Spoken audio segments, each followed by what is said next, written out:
শুভেচ্ছা সবাইকে আজকের জনতার মঞ্চের পক্ষ থেকে।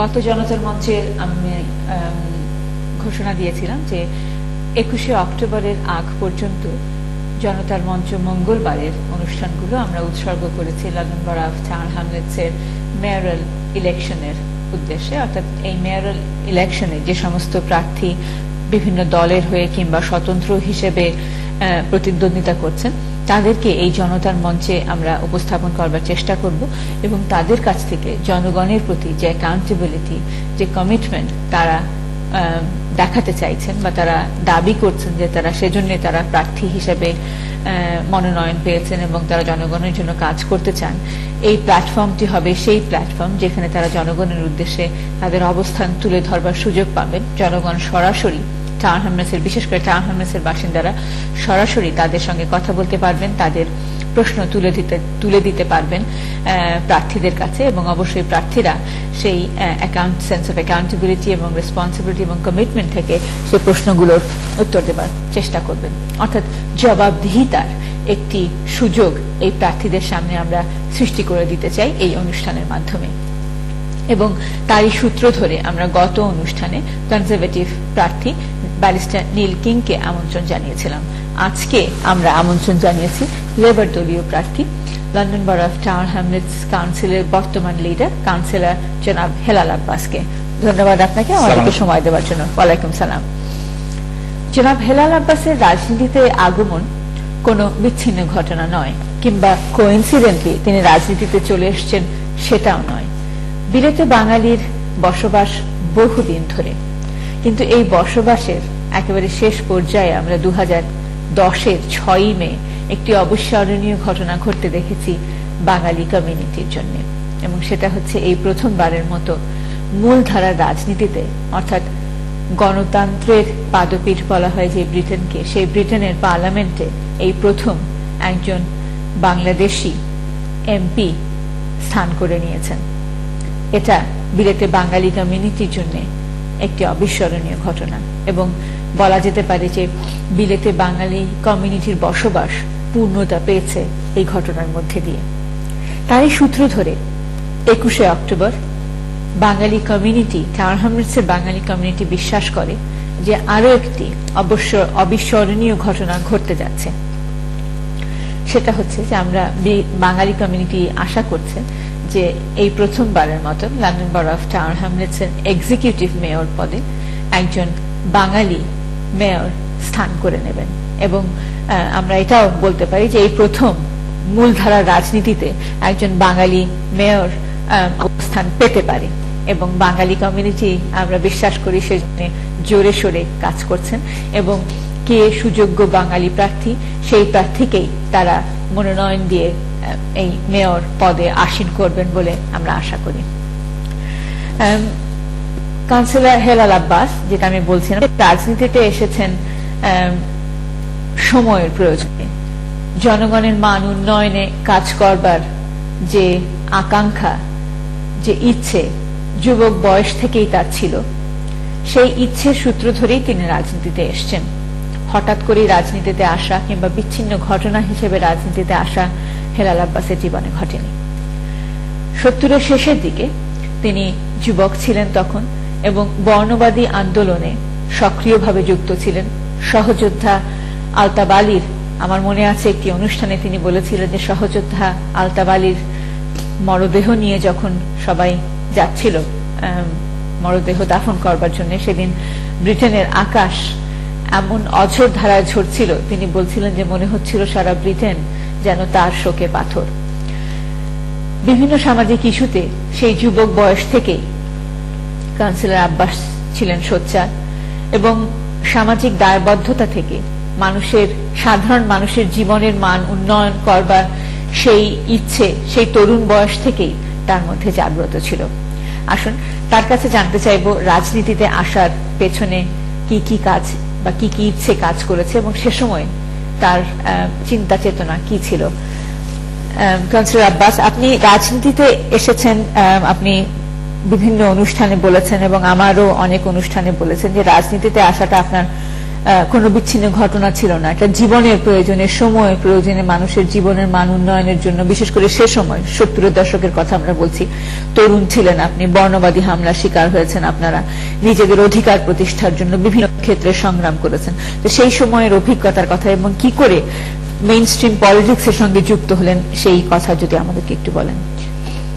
এখন তো একটা সময় আসছে অনেকজন পলিটিক্সকে একটা পেশা বলে চিন্তাধারা করে। আমি যে সময় 70s-এ 75-এ 76-এ সেই সময় আমাদের বাঙালির সমাজের অচিত্র এস্টাবলিশমেন্ট একটা সমস্যা ছিল, বন্য হামলা আমাদের উপরে ছিল, ঘরবাড়ির দিকে থেকে আমরা বঞ্চিত ছিলাম, লেখাপড়া দিকে আমাদেরকে সরিয়ে রাখা হয়েছিল। এইগুলার সম্মুখীন করার জন্য যে যুব সমাজ সেই সময় ইউথ মুভমেন্ট এর মাধ্যমে, বাংলাদেশের সংগঠন এখন আছে, বাংলাদেশ ইউথ মুভমেন্টের প্ল্যাটফর্মের মাধ্যমে আমাদের দাবি দাওয়াগুলো ধরে চলেছি, অনেক সংগ্রাম করেছি, অনেক বিরোধিতা করেছি পুলিশ আর যে অবিচার আমাদের সমাজ যুবক যারা পেয়েছে। খুশির বিষয় যে এর মাধ্যমে লেবার পার্টির সৌভাগ্য পেয়েছিলাম জয়েন হওয়ার জন্য, এই চিন্তা করে যে একটা পার্টির মাধ্যমে, একটা প্ল্যাটফর্মের মাধ্যমে আমাদের সমাজের যে অপূরণ জিনিসগুলো ছিল, দাবি দেওয়া ছিল, এগুলো আদায় করতে পারবো আমরা।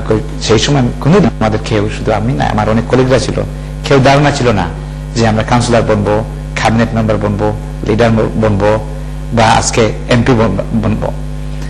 এই জন্য আমার হিস্টোরি যে আমি কোন টাকা থেকে দৌড়ে আসে এখানে কোনো কিছু ছাপিয়ে নেই নাই, একেবারে ন্যাচারালি আমরা একটা প্রোগ্রেশন করেছি সমাজের কাজের মাধ্যমে, নিজেকে এগিয়ে নিতে পারছি অথবা পথ পেয়েছি। সেই সময় আপনার সঙ্গে তো আপনার আরো সহযোদ্ধারা ছিল, যারা সে সময় তরুণ ছিল, যারা আপনার সঙ্গে একই প্ল্যাটফর্মে বর্ণবাদের বিরুদ্ধে আন্দোলন করেছেন। আপনাদেরকে আপনি বললেন যে শিক্ষা থেকে দূরে সরিয়ে রাখা হয়েছিল, তার বিরুদ্ধে আন্দোলন করেছেন।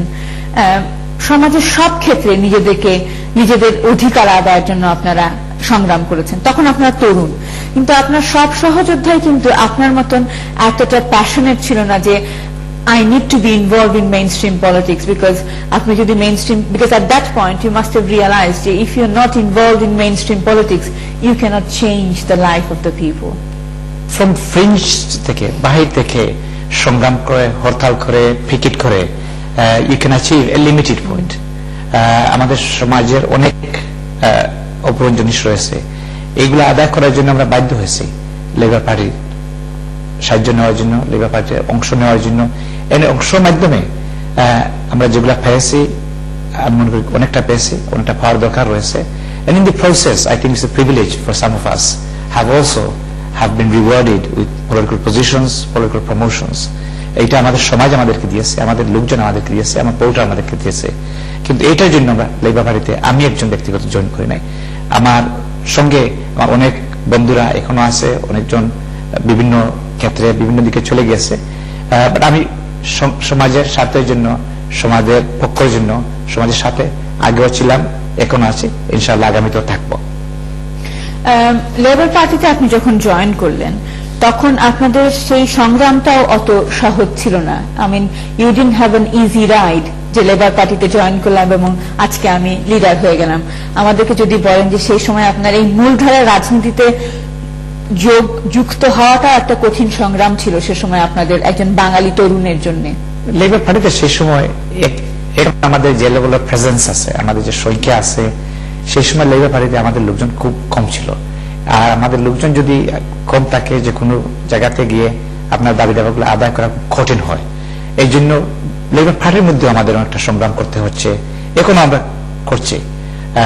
কিন্তু আমাদের পারসিস্টেন্সটা, কন্টিনিউটি রয়েছে, এই জন্য রয়েছে যে আমরা লেবার পার্টি কোনোদিন জয়েন করি না নিজের কোন স্বার্থের জন্য অথবা সমাজের উন্নতির জন্য জয়েন করেছি।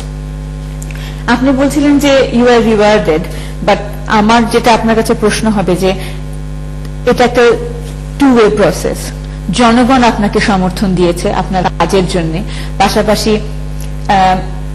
নিশ্চয়ই যে দলের সঙ্গে আপনি যুক্ত, যে মূলধারার দলের সঙ্গে আপনি যুক্ত, সেই দলেরও একটি অবজেক্টিভ, একটি বড় চিন্তাধারা যে তারা সাধারণ মানুষের জীবনের মান উন্নয়ন করতে চায়, এবং তারা নিশ্চয়ই দেখেছে যে সেক্ষেত্রে আপনার একটা স্ট্রং কমিটমেন্ট ছিল।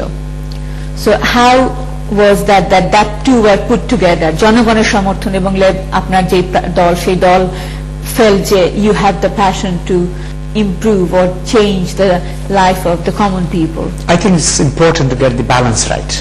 It is important to feel passionate and strongly about the issues and policies you believe in, but at the same time I think আপনার যে যোগ্যতা আছে এইটা ডেমনস্ট্রেট করার দরকার লাগে যে লোকজনের সমস্যাগুলো আমি সমাধান করতে পারবো, আমার নলেজ আছে, এক্সপিরিয়েন্স আছে।